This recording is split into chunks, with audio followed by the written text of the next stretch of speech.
With Kim, Liz, thank you. Thanks, Michael. Support for WNYC comes from Carnegie Hall, which presents jazz vocalist Claudia Acuna, who brings a curated selection of Latin American standards. February 7. Tickets and information at carnegiehall.org.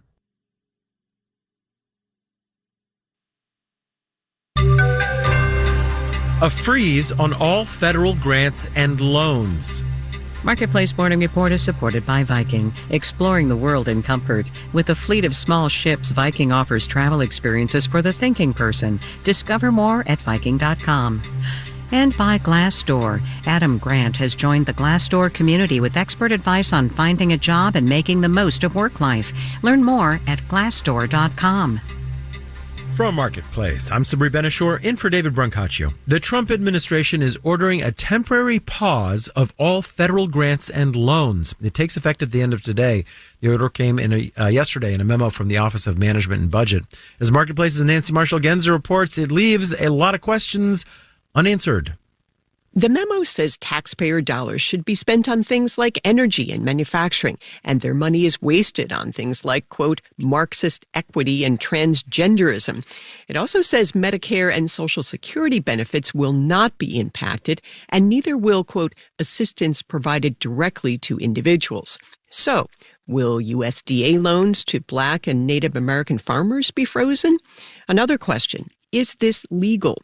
Senate Minority Leader Chuck Schumer doesn't think so. He sent out a statement last night saying the Trump administration must reverse course immediately, adding that Congress approved these investments and they are not optional, they are the law.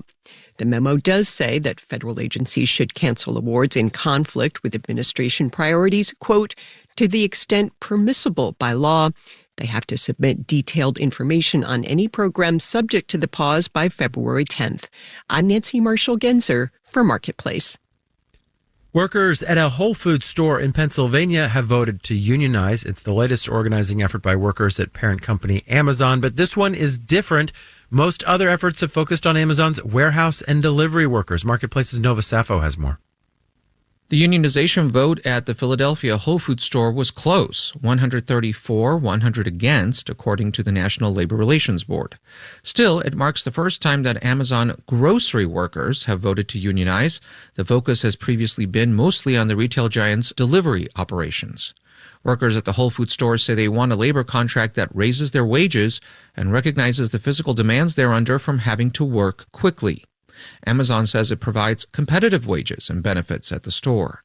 The United Food and Commercial Workers International Union will now have to negotiate a labor agreement, which could take a while. Unionized Amazon warehouse workers in New York City have been trying for 3 years. Just before Christmas, they joined up with the Teamsters for a strike. The Teamsters Union is also trying to organize Amazon drivers. I'm Nova Safo for Marketplace. All right, let's do the numbers. Dow, S&P, and NASDAQ futures are all up in the 1.25% range. The yield on the 10-year Treasury is 4.570%. And one more number for you. The chances of getting a fat raise are getting a little slimmer in 2025. That is according to a new survey of chief financial officers by Gartner. The percentage of CFOs who said they were going to raise average compensation by 4% or more went from 86% in 2023 to just 61% this year.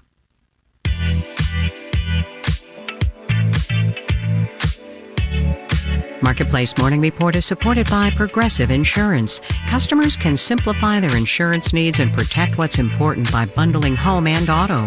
Learn more about bundling at Progressive.com. And by Amazon Business, focused on offering smart business buying solutions, leaving time to focus on growth. More at AmazonBusiness.com. And by Rubrik, dedicated to giving businesses the power to bounce back fast when cyber attacks target the cloud. More at Rubrik.com.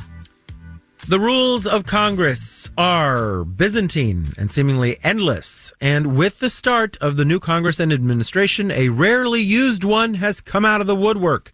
It is something called the Congressional Review Act, and it could allow Republicans to roll back some, but not all, Biden-era rules and regulations.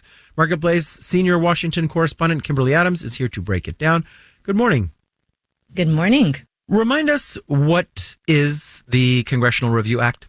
It's a law from 1996 that allows Congress to overturn rules and regulations issued by the last administration with just a simple majority in both houses plus the president's signature. But it kind of takes a unique situation. You need to have a flip of control of the White House plus control of both houses of Congress by the new president's party. That's been a relatively rare scenario since the CRA became law, but Trump has had this situation both times he entered the White House. We have already seen the Trump administration rescind some Biden rules and regulations via executive order. But what sorts of policies might be at risk because of this CRA? So there's a look back window in terms of how far back Congress can go to undo regulations. And it goes back to around August of last year.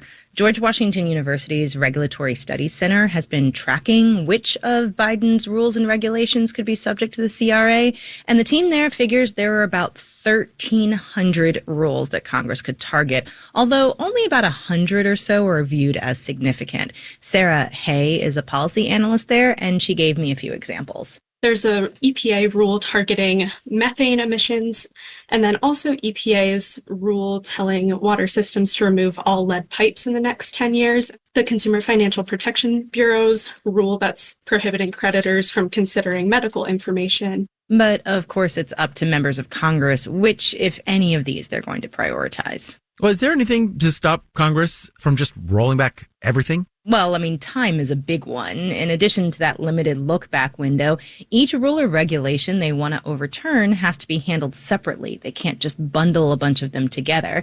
And floor time in Congress is pretty limited. But the bigger issue is that if Congress uses the CRA to cancel out a policy, it means the affected agency can never issue a similar rule. Here's Sarah Hay at the Regulatory Studies Center again. And so if there's a subject that an agency regulated on and Congress is thinking about overturning it, but then they might say, oh, but maybe we want to issue a regulation on that ourselves in the future. And so to preserve that option for the future, members of Congress may want to leave it to the executive branch to tweak a regulation rather than completely throw it out. All right. Marketplace's senior Washington correspondent Kimberly Adams, thank you so much. You're welcome. Our producers are Nick Perez, Ariana Rosas, Alex Schroeder, and Erica Soderstrom. Our senior producer is Meredith Gerritsen-Morby. In New York, I'm Sabri Ben-Achour with the Marketplace Morning Report.